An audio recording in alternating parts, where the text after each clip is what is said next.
भारत में ऐसा पहली बार हुआ है और इतिहास में भी ऐसा पहली बार हुआ है। भारत के इतिहास में भी ऐसा पहली बार हुआ है।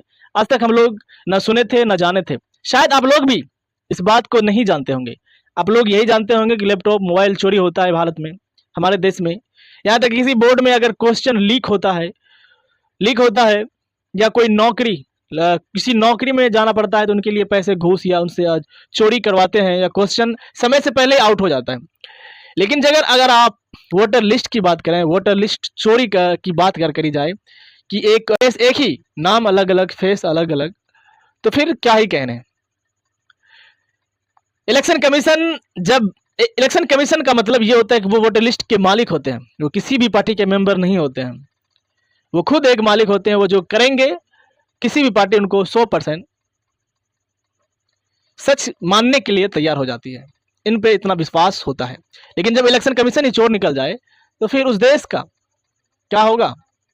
फिर जो गरीब लोग हैं, वोटर गरीब लोग, वो क्या करेंगे? जब उनका हक ही छीन लिया जाएगा तो फिर वो लोग क्या करेंगे इस देश में रहकर? फिर उनका हक क्या है जब आप उस हक को ही मार लेंगे? तो एड्रेस एक ही, नाम अलग अलग, कुछ भी YT करके नाम डाल देते हैं। उनके माता पिता का नाम जो है QRPIL, इस तरह के कोई नाम होते हैं क्या? नहीं। लेकिन इस बात पर राहुल गांधी ने छानबीन किया तो 80 वोटर ऐसे निकले जो एड्रेस एक ही हैं, एड्रेस एक ही है और नाम इस तरीके से है जिनको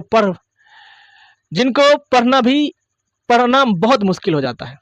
इस तरह के नाम होते हैं, YT QRP, इस तरह करके नाम। जब राहुल गांधी ने छानबीन किया, NDTV के रिपोर्टर को जब वहां पर भेजा, उस एड्रेस पर, उस वोटर के एड्रेस पर जब भेजा है, तो एक वहां पे जो निरीक्षण किया वो रिपोर्टर, उन्होंने देखा कि वहां पे जो है 10-12 का कमरा है, बस एक ही लोग रहते हैं। लेकिन उस एड्रेस पर 80 वोटर लोग का नाम दर्ज है। ये कहां से आए? कहां के लोग हैं ये सब? कहां से आते हैं ये लोग?